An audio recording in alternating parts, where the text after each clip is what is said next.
All right, thank you everyone for coming. I'm really excited about this panel. I have a tremendous amount of respect for everyone on this stage. Um, everyone here loves cannabis a lot, like ridiculous. We like connected with it at an early age. I think everyone has like some really amazing stories of how we connected with cannabis. And it's been like this lifetime adventure that's taken us to all these different places. And to do that through seeds, to see how genetics express themselves, and to be a part of the creation process with cannabis is a really special thing to me. It's an art, it's part of my heart. Like, I feel infused with that plant. That plant has chosen to be mutualistic with me. And when when we breed, when we work with like paying attention and to seeing that genetics come to certain fruitions and like learning what we can and taking that and like all the gifts that cannabis gives us as we do that process is just unbelievable. It is the most phytochemically diverse plant on the planet. And it's also given us all of these fibers, all these foods, the oil from seeds. Like, we wouldn't have sailed around the world without the fibers, the canvas, the sails, the ropes that we got from cannabis. It is a really important part of the beginning of our civilization. And the people who work with it, who pay attention to it, and who breed and collect the seeds and preserve the plant are sacred. And these people are sacred. I have so much respect for everyone on this panel. Just the amount of breeding work, the amount of thoughtful attention with this plant, with the genetics, and seeing where they go. And just, there's so much unknown, and everyone here embraces that. There's a lot of like, I don't know, because it's infinitely complex, but I pay attention to all these patterns. These people understand these patterns. And so the heart of our entire industry, of this whole thing, of cannabis, of all this stuff that's going around here, it starts with this work, with the genetic work. So I want to introduce everyone up here. This is Jason from Equilibrium Seeds. Incredible person. Like, let's hear it for Jason. Like, incredible genetics too, like African orange, the flavors, the MCOT, like so many amazing things, the Malawi work. But it goes beyond that. The community work, the activism, his like passion for really everything I'm talking about, preserving this plant is unbelievable. And there's so much to learn from this person, and he's going to give so much. He gives so much every day. So thank you, Jason, for everything you give. You put your heart into everything. One more time. Thank you. Next, we have Jackson, better known as Mean Gene. Honestly, one of my favorite breeders on the planet. He pays attention to flavor, to the plant, like the way he thinks is, I just connect with him so much, and because he connects with the plant in the way that I do, and I love you for that. Thank you. We all know his flavors. He's the only person to win first, second, and third at the Emerald Cup, and that's a breeder, grower. It's the whole thing. So give it up for Mean Gene. And next we have Caleb from CSI Humboldt. Man, he's just been doing the work. He's just been doing it. There's so much knowledge to gain from him. He pays so much attention, and to all of the aspects of it. It's just a very full concept of breeding. And he works with feminized a lot too. There's a lot of regenerative stuff that's like different with that, but like the way he pays attention, the preservation that he does, and all the plants that we get to grow that are just fucking dank and purple, beautiful. Like, look at his freaking Instagram. He has like 200,000 plus followers too. Like, people pay attention to what he's doing, and he's given a lot to the world. So let's give it up for CSI Humboldt. So I guess let's just start with like letting you guys say a little bit about yourself, and we'll start with Jason, and tell us how you connected with cannabis, why you breed, like why you do this, and what you want to see from it. So thank you for having me here, Jesse, and thank all of you for coming here. My name is Jason Mathis, and I'm from Northern Virginia. I first got introduced to cannabis at an early age, and I feel like instantly I was just fascinated with the culture I was trying to absorb at that age, just everything I could online, just looking up like, seed catalogs, from Amsterdam companies, and just trying to learn all the different strains. And at that time, Overgrow was actually still a website, and I remember the time that it got shut down, and I started to realize like how much of a struggle and an ongoing pursuit this is for the people of this plant to try to bring this back into the culture. And the early days for me were in a very scary environment for somebody who's enthusiastic about cannabis, and that inspired me to get involved in the cannabis movement. And somewhere along the line, I got introduced to a group called Students for Sensible Drug Policy, and that group really changed my life. And I just, much like I took to cannabis and wanted to absorb everything, suddenly I wanted to absorb everything I could about drug policy and the broader war on drugs beyond cannabis. And the group had a big conference out in San Francisco, and it was my first time in California, and I ended up starting to work at a dispensary in Oakland, California, and just left everything behind and started a new life in the East Bay, and started my own breeding projects with what I could get a hold of, and just began collecting.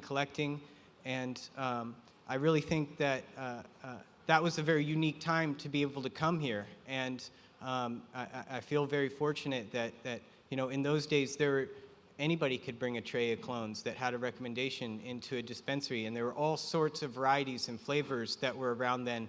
And now we're in a new era of regulation, and there's a much higher bar for entry into the industry.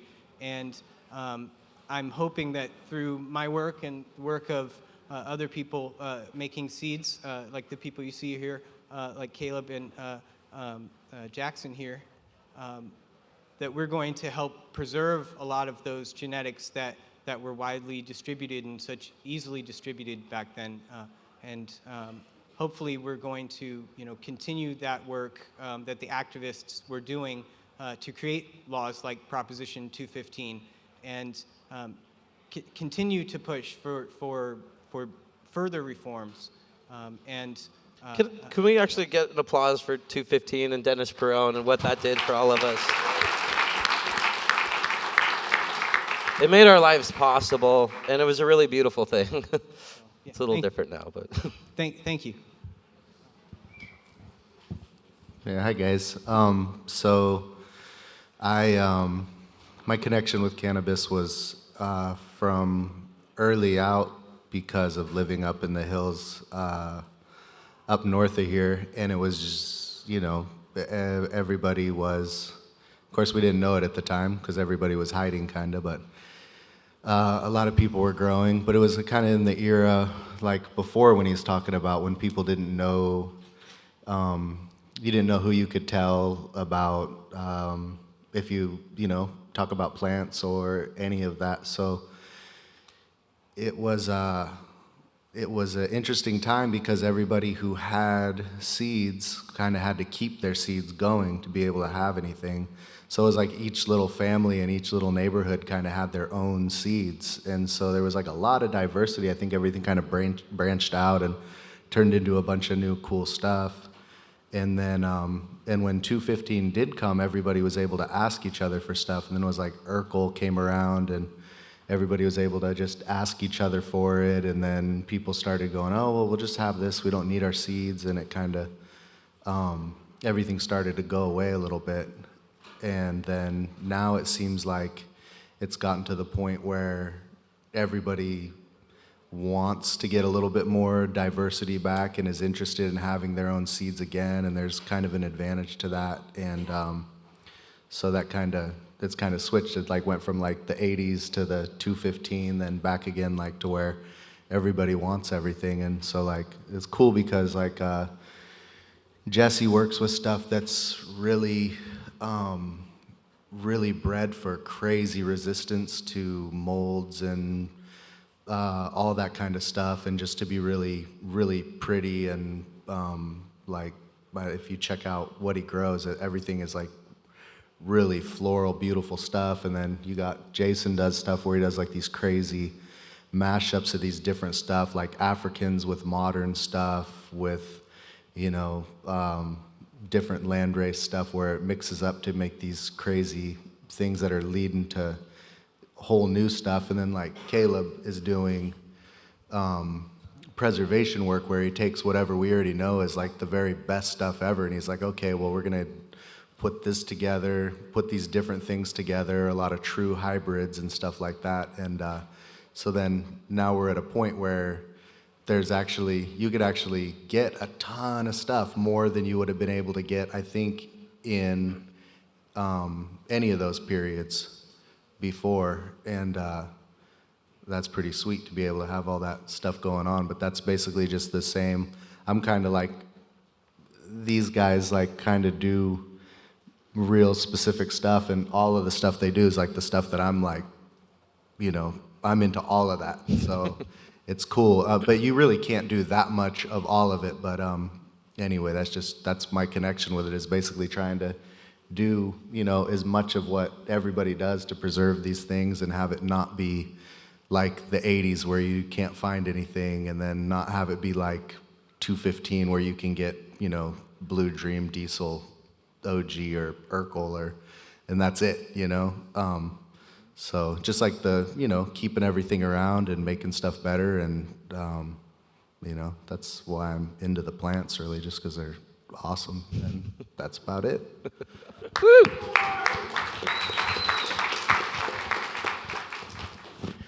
So I'm a fourth, fifth generation Humboldt local, second, third generation grower.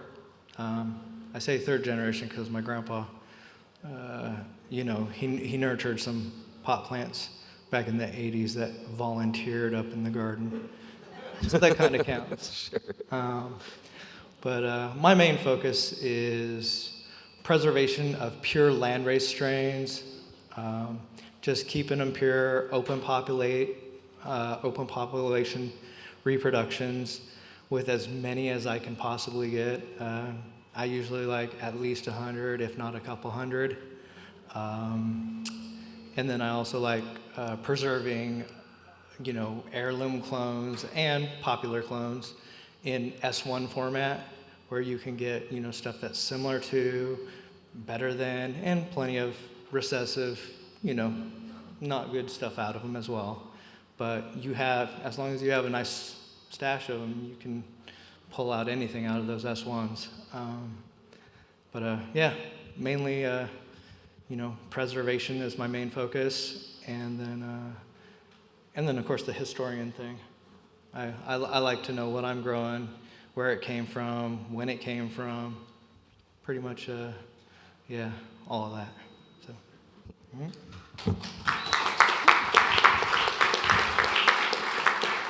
It's kind of a role of a librarian, keeping these stories and keeping these genetics and sharing them. How cool are these people, right? I love that Jackson has a moment to talk about himself, and then he talks about the three of us too. It's it's cool as people. So I guess let's talk about what you're most excited about and what you're working on right now. What's last year like, and what's cool? What have you been paying attention to, and what's on your mind? Well, we've been breeding with this heirloom Malawi from Santa Cruz for a number of years now, and we like it because of its mold resistance. Like a lot of things that you're breeding with, it seems to do really well in coastal environments. And one in particular, the African orange, it was the Agent Orange. So tasty too, great flavor. Really nice. Some unique phenos in there. There's some purple phenos in there, and that wasn't the only Malawi cross. There were a number of others we made that year that we're looking at delving back into and trying to re-explore some of those. We had Cali Mist Malawi that was also one of the top contenders for the mold resistance. And you know, coastal environments are some of my favorite places to get cannabis from. I love the coastal influence, and these Malawis are one that we've just seemed to have so much success with, and a few crosses down the line, even continuing the resistance, even moving away from the Malawi, and so the African orange was one we did a number of hybrids with this year, and then on the other end of the spectrum, we've been breeding with some other things that are more looking for production kind of higher testing things, because testing has just become so much more important for everyone, and so some cookie glue was a strain that we had a lot of interest in for the past couple years, so we've been breeding with that a bunch. And then you mentioned the land races, and that's something that's been good to see becoming more into popularity. Like like you were saying, how for the past few years it's been kind of narrowing down, where most people are growing OGs, and that's kind of trying to come out of fashion, and it's kind of their tastes seem to change every few years, and there's cycles, and we're starting to get more interest back in land races, and so we have a number of those we've collected over the years that I really would love to break into, that was just kind of been sitting on the shelf. We have some Ethiopians that were brought to us from a friend that we grew a little bit of one year, and they just had this really unique terpene profile to them that we're going to have to go sprout the rest of those soon, and many others. We have some Swazis that we grew a few years back that were just the biggest plants, and didn't start flowering until almost October, but we had one that was almost done at the end of November that was cut, but the rest were just wouldn't finish. They needed some kind of covering, but yeah, that's something that's going to be in our future, is just delving back into some more of the land races we've collected. So I've been working on the stuff that I've been working on for years, trying to get some lines kind of dialed in and going in different ways with them. And then I've also been messing with some stuff like him. Like I had somebody gave us some. Should we switch these?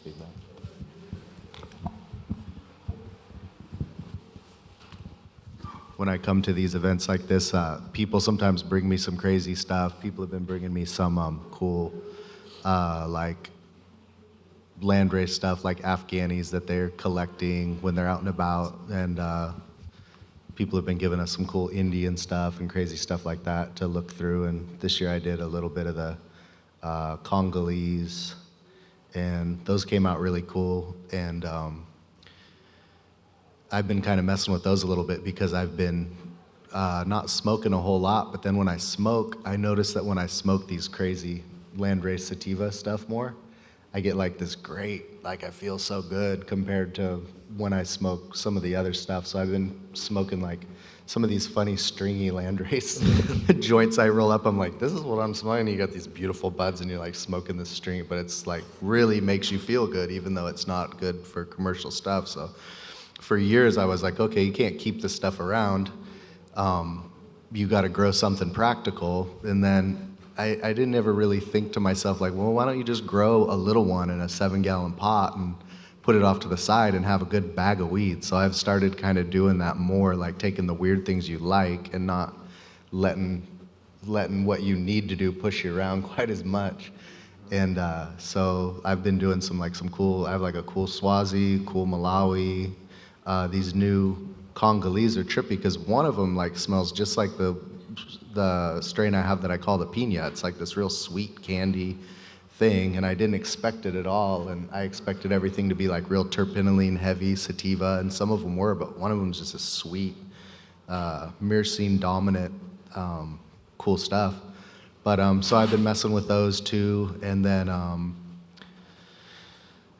just trying to keep improving the ones I have, and then trying new stuff. And then one of the ones I'm excited about was the one that I scored from my buddy Jim that he's had forever, and he was calling it lemon kush, but it wasn't the lemon kush that anybody has. He just named it that because it was this Afghani heavy thing that smelled like lemons to him, but it smells so much like grapefruit and passion fruit, and every plant is like that, and everything you cross it with, it just carries across, and you can make all these really cool things with it. So that's one of the new ones that I'm kind of excited about, putting that into some stuff, and how it combines. I had that cross with a cherry limeade, and it was a really crazy sour punch kind of smell, and it's just those, the old stuff with the new stuff, with the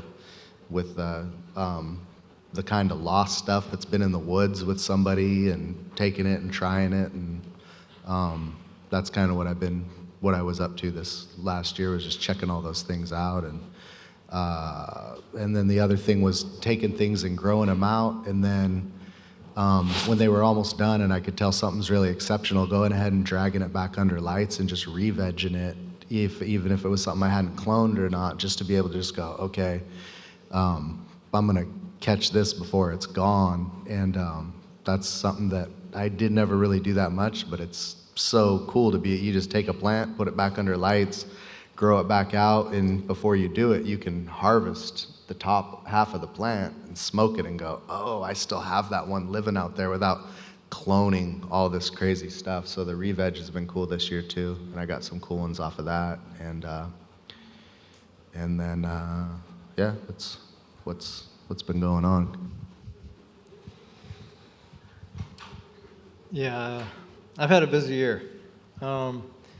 I've done a ton of reversals, making S1 seeds, basically to preserve all of my favorite keeper clones, all the heirlooms I've held for 10, 15, 20 plus years. I've only actually played with one line of regular seed this entire year, and of course that was the Australian bastard cannabis. But you're going to have to tell us a little more about the Australian bastard cannabis. Yeah. That one's been fun. Yeah, and surprising too that not as many people, really wanted to jump on it as I would have guessed. Yeah. Surprisingly pretty. Tell the backstory. Tell the story. Huh?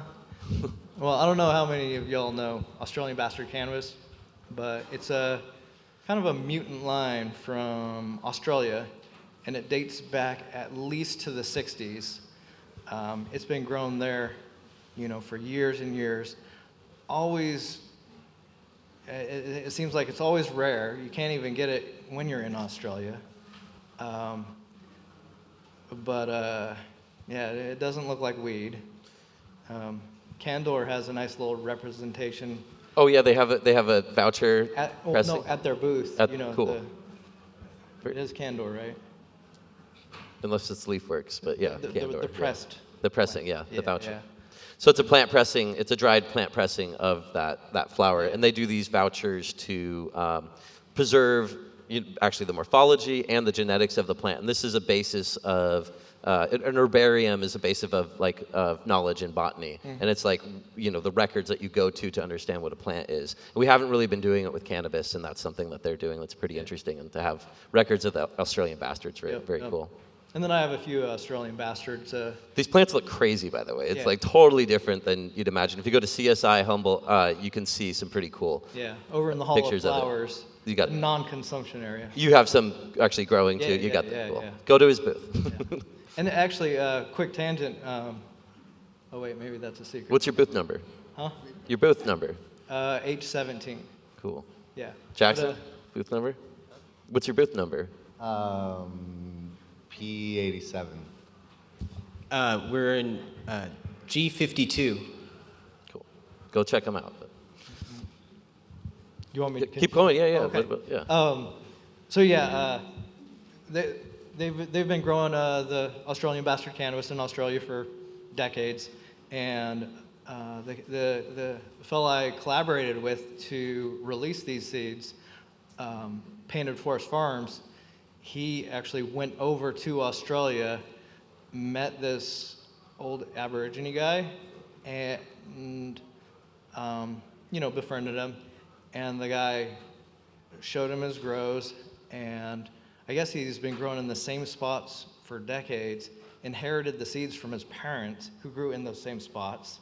And anyways, the Australian bastard by itself is not, extremely potent. It definitely has its, its old school faults.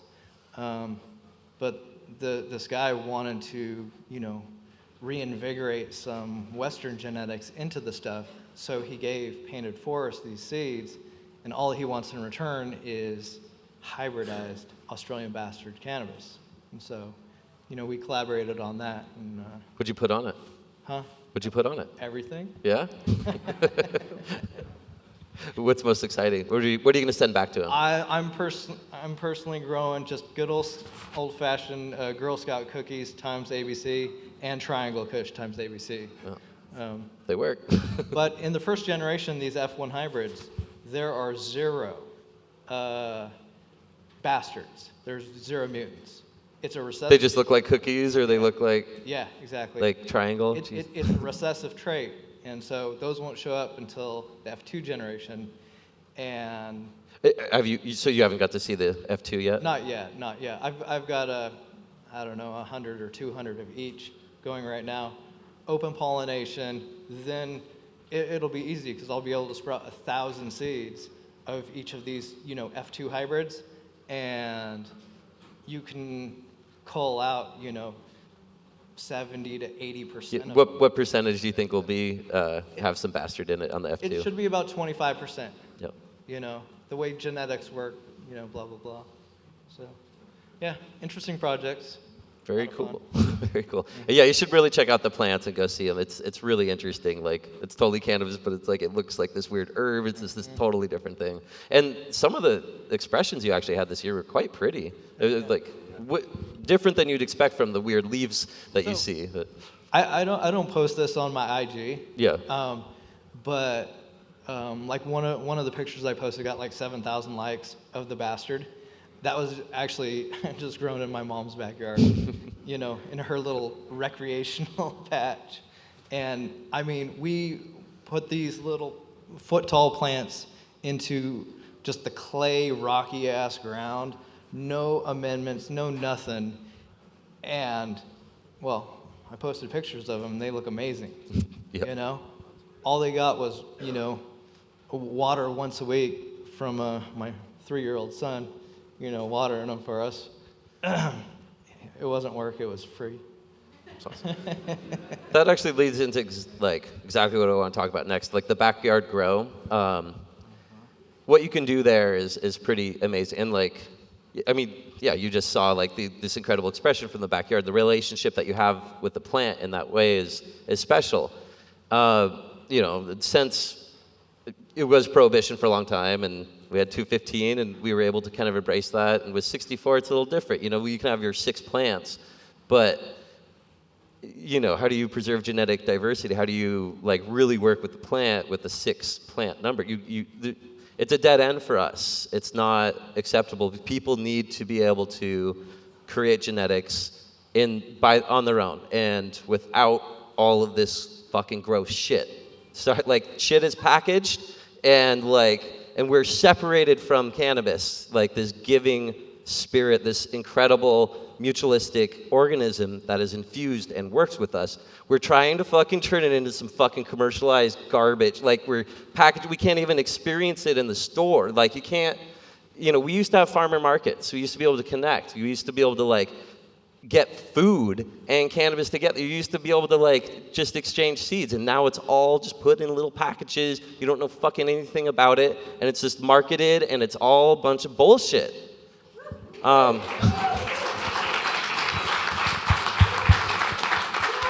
So we need to be able to connect with the plant in our own yards, in our own ways. We need to be able to preserve this and create this medicine. We need to preserve the genetics. We need to work with the landrace. All of the people that are doing this good work, we need to support them and not like constrict this thing that it gave birth to this entire industry. It doesn't exist without this work, and we can't do it the way it is. And I think Jason's a perfect person to talk a little bit more about this situation.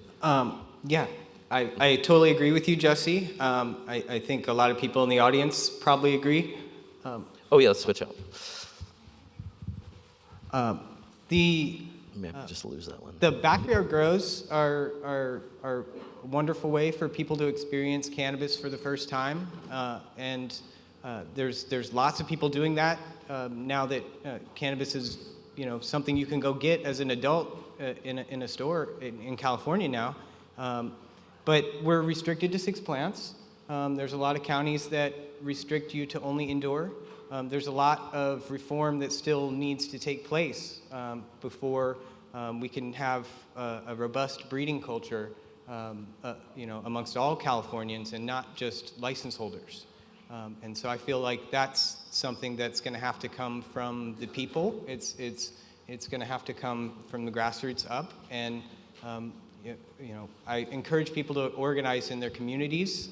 I've been involved in a lot of organizing efforts in places like Santa Cruz, where we had a board of supervisors that was very unfavorable to cannabis and cultivators, and we were successful in preventing some, really bad, turn of events that could have shut down a lot of growers. We had, in particular, we had a cultivation ban that took place in 2014, and we were able to gather signatures and overturn it with a referendum. And that kind of direct political action is sometimes what's necessary. And becoming involved in your communities, like what we see happening with the decriminalized Oakland and areas like we saw that in Santa Cruz too. They're decriminalizing psychedelic plants and fungi, and We need to decriminalize plant medicine. I mean, I was blown away when I saw what happened in Denver and then what followed up in these other places. And I would love to see a similar effort for home grows and people that want to experience the plant for themselves. And the breeders themselves can't do all the genetics work. That we saw this happen 100 years ago with things like apples, where everyone had apple trees, and now we go to the store and buy apples, and we went from thousands of varieties to a few dozen. And it's like people like the breeders that are helping keep the genetics available to everyone, but it's also a necessary component that people are actually able to grow them. You could sprout a cup full of seedlings and be out of compliance with the current regulation of 6 plants only. Like a little Dixie cup full of seedlings. It seems so innocent, but it's actually, unlawful at this point. And so I think maybe a rule shift where something more based on square footage rather than a plant count, that seems to make sense to a lot of people, a lot more. I really want to encourage everyone to get more involved and just, get to know the other people in your community that are of like mind and organize organize with your friends. Get to know the people who are the lawmakers in your community. Get to know what's going on related to cannabis and other important topics to you. But it's long been part of the culture to hide, and it's still coming from the East Coast. It was just. I came straight to Oakland, started working in a dispensary, and it was almost like this weird feeling that I would get, like there was just like something wrong with like what I'm doing, and that same feeling gets some people when they go into a board of supervisors chambers or something, and we have to get past that and just start being at the forefront and being someone that you see, that we're in the light, where they know your face, they know who you are. They know you by name, that you're an actual person. You're not just some issue that they're dealing with. And so yeah, I really think that it's a beautiful situation we're in where we can continue the reforms. So. It's the Yeah. the hot mic that's feeding back. Yeah, let's switch it out again. Maybe we just lose the We one. could probably just kill it. Yeah. Yeah, You guys kill want to? We don't know. I guess 6 is the good one. Yep. Fine. Whatever. I think I was listening to maybe the podcast, I think, with Breeder Steve. He was talking about how they used to work over in Switzerland, and they were able to, this is kind of wandering a little bit, but they were able to grow there.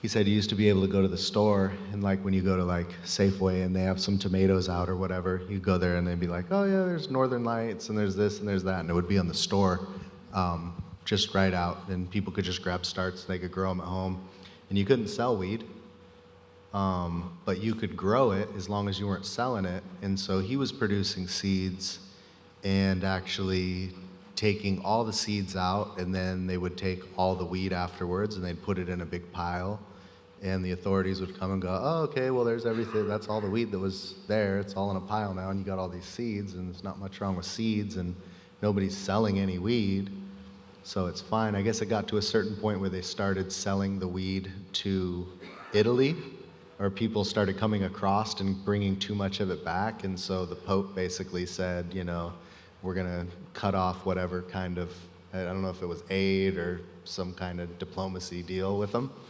And so then they stopped doing it. But it seems like basically all this regulation is crazy. It's like you should be able to kind of do whatever you want with plants unless you're doing some big commercial thing making a ton of money.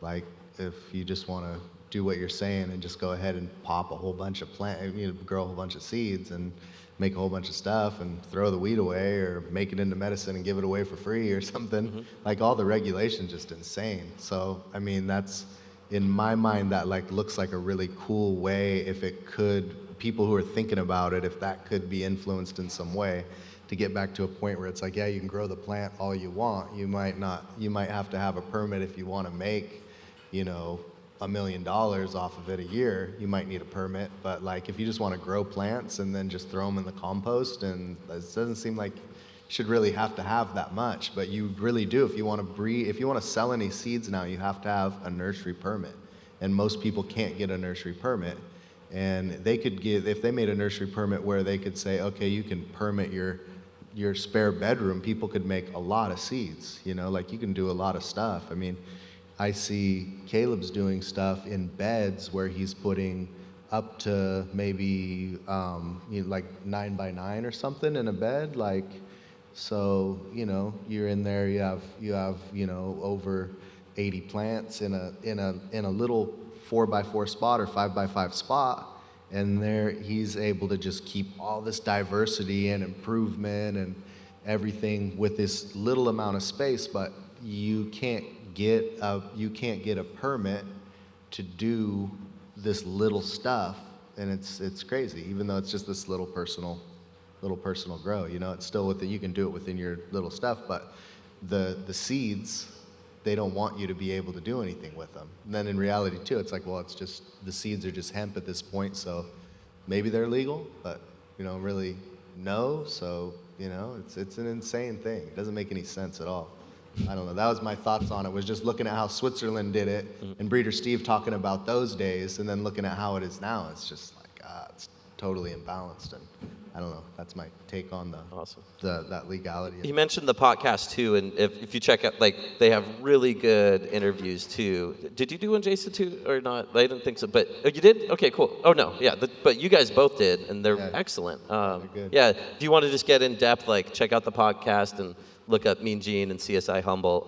You get, I think they're like an hour and a half or something. Like, yeah, they're long. You get into it. Yeah, Bodie did 2. It's like 6 hours of material. There's a lot of good people on it. And there's a lot of cool stuff. Isn't Bodie here today? I hope so. Seats for him. I haven't seen He him. was invited to be on stage, but What? He didn't accept? well, he said, yeah, maybe next year. All bashful? He didn't want to be a breeder rock star. He's a great public speaker, though. I'm sure. Yeah, it would have been a nice. Huh? The podcast with a T. P-O-T. Hot, yeah.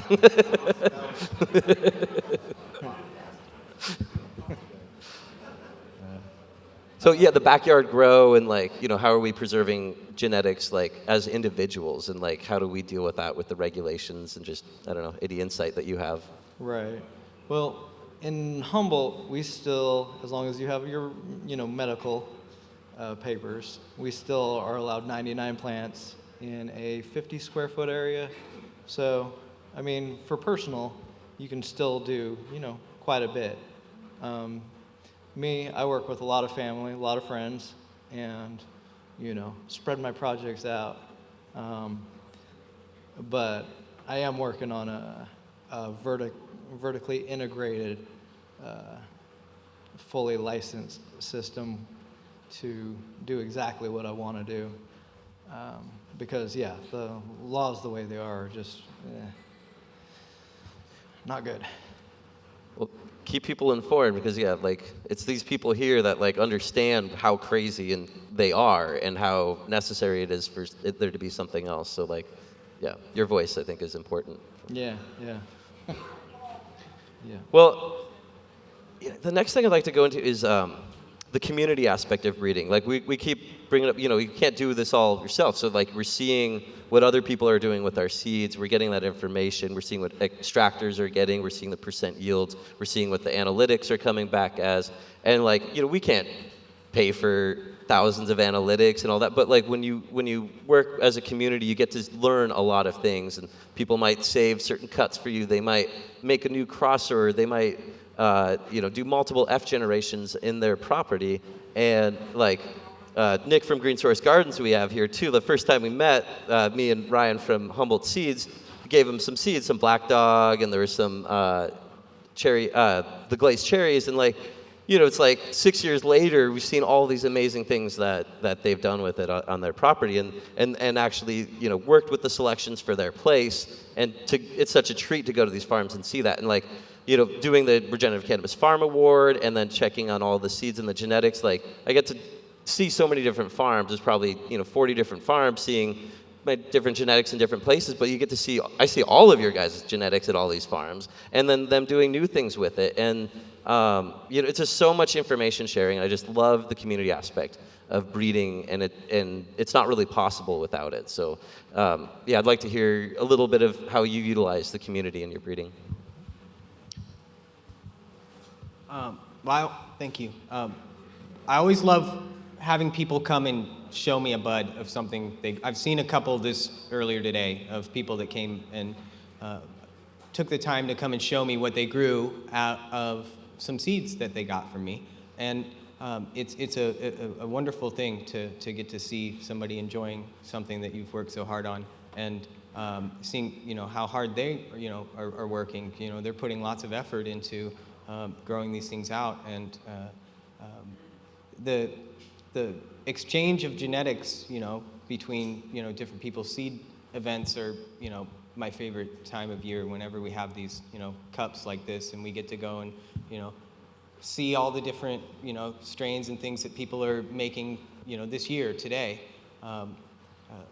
One of the things that's kind of back to touching on regulation a little bit.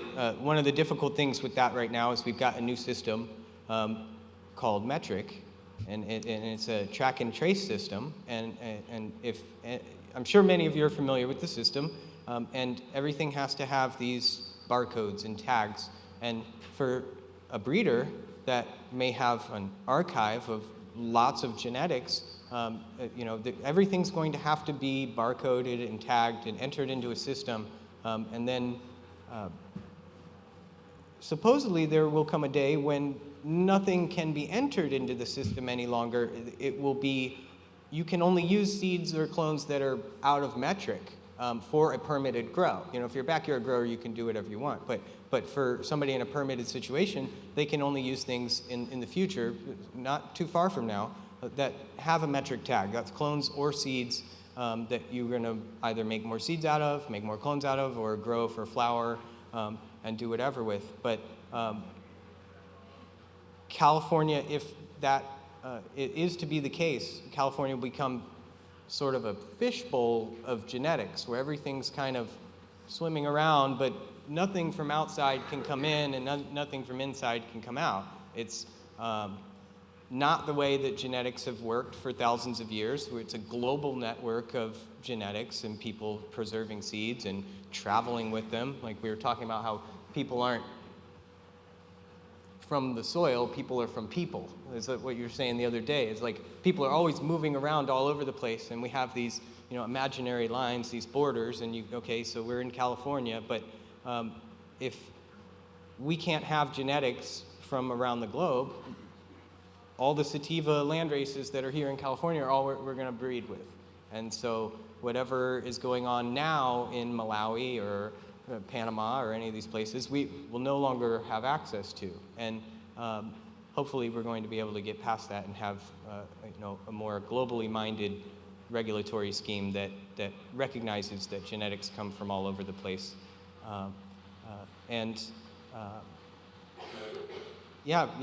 That's something that's really special, is being able to have events like this where people can get together and exchange different things that maybe they bred with in their backyard, or check out something that somebody else has created with your work. Well, yeah, the seed exchanges, like Jackson, we always give each other different seeds when we see each other at these events and show the flowers. I mean, all of us. And some of these gifts have turned into some really amazing thing. The HGAS cherry lime pop found just some flavors that were just, you smell it and it's just so euphoric, and the taste, and it's something you just keep reaching for. And I've been working on the black dog for a long time, and that. It just, the structure, the smell, there's a lot of things about it and resistance that work really well for me. And then working with putting that onto it, and then, sandwiching, doing all the different, whether I'm doing BC, crosses F generations, or different crosses of it, it shines through these wonderful aromas. And it's just a really fun way to interact with someone, to work with the genetics and to play and to find something else, and then to gift that back. And just maybe if you want to talk about any community breeding and sharing, and just what you get from that kind of relationship. Yeah, so he's talking about these the seed swaps that they do at the regenerative agriculture. Oh yeah, that was one. And other times, of course, we just trade seeds too.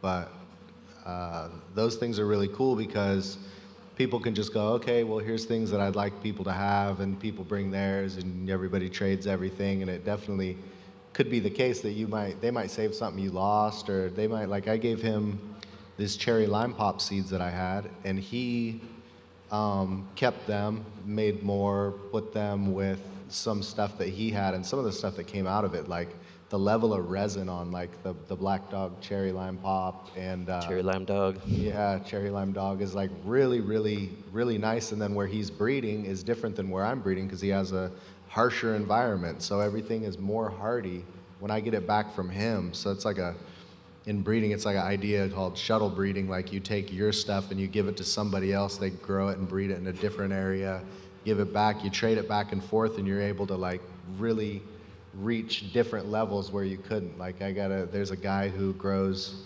stuff of mine in Australia, and then he breeds it with the sativas he has that do good there, and he breeds it pure and then picks the ones that do good there.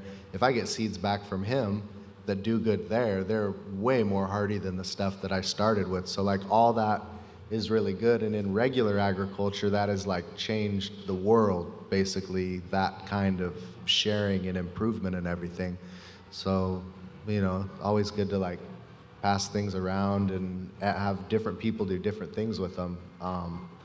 And then, that totally skirts the whole regulatory thing too. I mean, even if you're in a county where you can have just 6 plants, or you can have 99 if it's in a certain area or whatever it is. You can make quite a bit of stuff and spread it around, and even if you're doing it as a hobby or something, the value of it's crazy for the preservation of stuff, because you lose everything really, really fast. I mean, you can lose probably between 1990 and 2000, there were probably thousands of like pretty true breeding varieties of seeds probably just disappeared.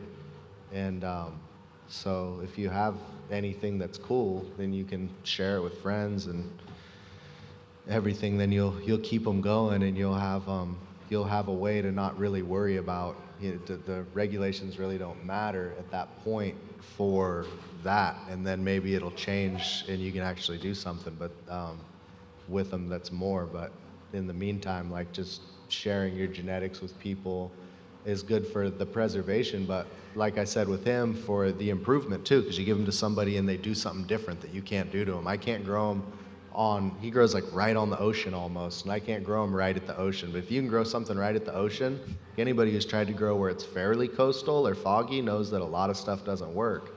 Anything you get from Jesse that he says has worked where he's at, it's like you could just take your plants and flip them upside down and dip them in water and put them back to grow. They're going to grow because it's like 100% humidity there a lot of the time.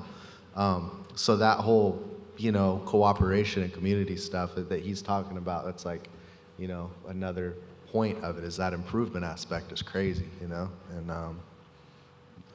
you know, that's definitely cooperating as you go a lot further than just trying to have something and be the only one with it, you know.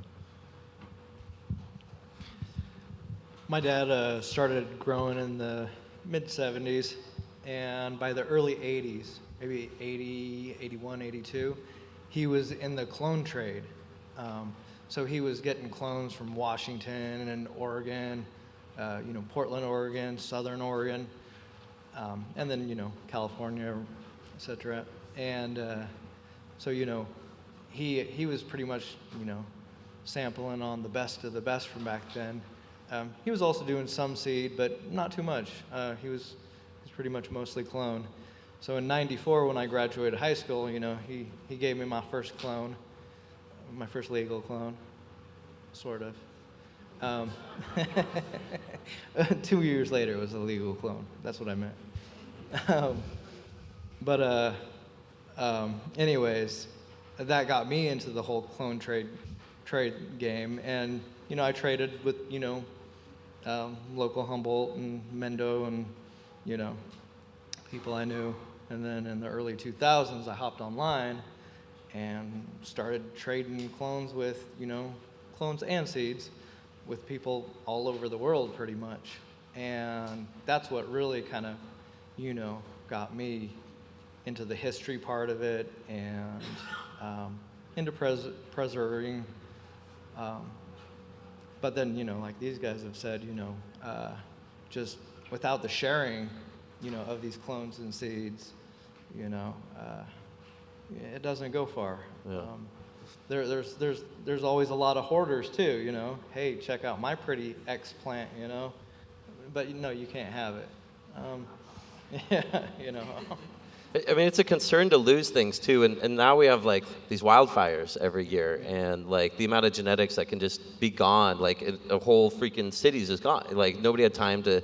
I mean, I know the first thing I'm grabbing is my seeds when I leave, but you know, a lot of genetics get lost in that way, and a lot of potential, a lot of medicine, you know, regenerative farming techniques and land stewardship and the way you like interact with your land can help do some defense against that, but also the sharing of genetics, making sure that that is out there so that, you know, it isn't a total loss. You can call your friend and be like, hey, you know, like, just being open to that sharing. We're getting close to the end. Does anyone have any burning questions while we have these amazing people up here? There's a mic right here if you want to come up.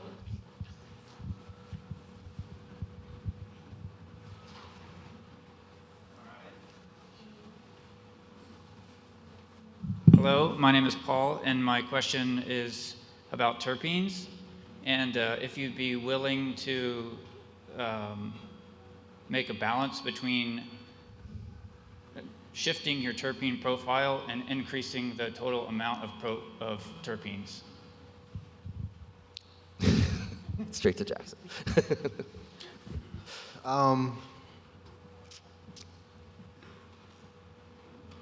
I didn't quite catch the wording. Just can you repeat it for me? The specifics of, I mean. I think he's saying like diversify the terpenes so that overall you have more total.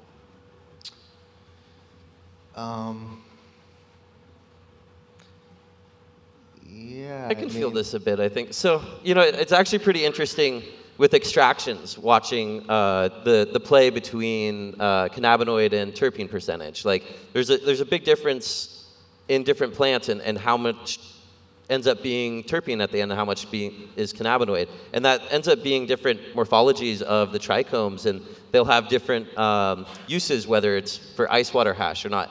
But the actual terpenes that are present mean a lot too. It's not just the amount of terpenes. So like a myrcene or something like that might not work that well for an ice water yield because it might grease out a little bit more. Each different terpene has a different consistency, and like the more that we pay attention to the amount of terpenes and what terpenes are there in percentage to those cannabinoids and the actual shape of those trichomes is really useful for understanding our percent yields and how something could be used for a product and how efficient you can be in growing. A cool thing with ice water hash, as far as regenerative goes, is you're actually just harvesting these trichomes. If you're doing it on site too, and you can take this wet mash and put it right back to your soil, and like thinking of like all this like space that you've grown, and you're just pulling this little like bucket of trichomes away from like an acre of plants. It's a very regenerative thing. And then you're actually taking away the things that wouldn't be that good for the microbes too. Like it's like those resins and the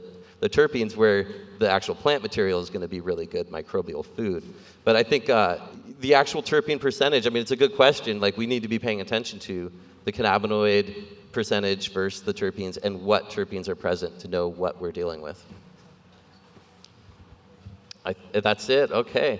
Well, oh yes, please, yeah. One question, particularly to the historian here on the left. I forget your name, but Caleb. Caleb. I'm curious. So, talking about genetics and land-raised strains, is there much research into ecologies, native ecologies around where these plants came from, and how to actually like climate profile plants and combine different pieces of ecology, where we're growing them? Is there any research? Any of you guys doing any kind of research into that? I think the main thing that has really kind of prevented what you're asking is the legality of everything for however long, we've known it to be like this, right? Right. So aside from word of mouth and little excerpts, from, here and there, I don't think a lot of that has really been preserved, past, what has, succeeded in those areas and then been passed, elsewhere. Like tropical sativas doing good in their, microclimates, but you take them up here and they don't do so well, right? Right. Yeah, so, yeah, that's a good question, but I don't think there's been a whole lot preserved on that. But we can start now. Yeah. Very true. Can wrap it a little bit more. And this is Matthew Trum right here, and I mentioned the fire damage and like the losing of genetics. He's going to be doing a talk coming up here on he does treetop permaculture, and he does a project called the Campfire Restoration Project that's about applying permaculture techniques to fire-damaged lands and figuring out solutions in this insane situation we are in California and climate change. So let's hear it for these amazing people on this stage.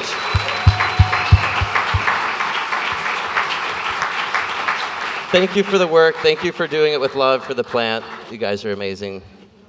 Thank you.